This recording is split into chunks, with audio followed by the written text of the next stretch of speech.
Bihar assembly का budget इजलास जारी है। आज असेंबली में खूब हंगामा हुआ। लखीसराय में बढ़ते जराइम से जुड़े सवाल पर खुद वज़ीर आला नीतीश कुमार ने जवाब दिया।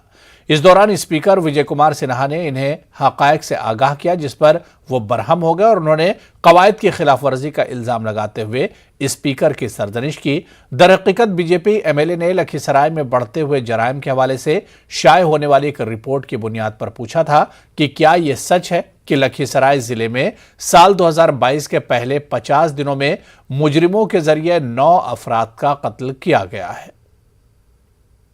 ये बिल्कुल नियमों के प्रतिकूल है। मैं आपको कहना चाहता हूं, मैं सुन रहा था, इसीलिए हम हाउस में आए हैं, इसीलिए हम हाउस में आए।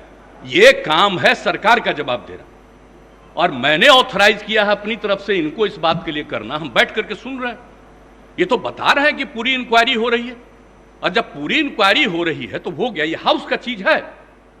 आप जब इंक्वायरी हो रही है और ये हुआ, इसके लिए कोर्ट है, और जब इंक्वायरी होती है कोई चीज के बारे में और मामला जाता है कोर्ट में, आप हाउस में पूछ रहे, हाउस में बताया जा रहा है। और जो इंक्वायरी होती है, ये काम करना पुलिस का काम है, आप इंटरफेयर नहीं कर सकते हैं।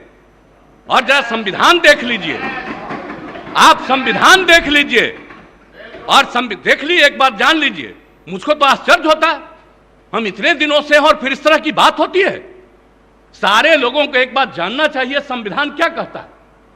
आप जब इंक्वायरी हो रही है, इन्वेस्टिगेशन हो रहा है कोई चीज, ये उसका अधिकार है, और अगर वो गड़बड़ करेगा, सरकार की तरफ से, डिपार्टमेंट की तरफ से गाइडलाइन यही है कि निश्चित रूप से करना। और आप जानते हैं, हर बार हम एक एक बात कहते हैं, न हम किसी को फंसाते हैं, न हम किसी को बचाते हैं, ये काम नहीं है सरकार का।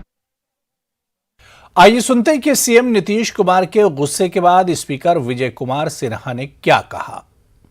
3 बार हंगामा किया, सारे पक्ष और प्रतिपक्ष के सदस्य खड़े हुए और उन्होंने कहा कि दर्शक दीर्घा के व्यक्ति को आपने जेल भेज दिया, जो कि थाना से भी जमानत मिलता है, लेकिन आयोजनकर्ता, उद्घाटनकर्ता पर आपने कार्रवाई नहीं किया। जो पदाधिकारी वहां मौजूद था उस पर भी आपने कार्रवाई नहीं किया।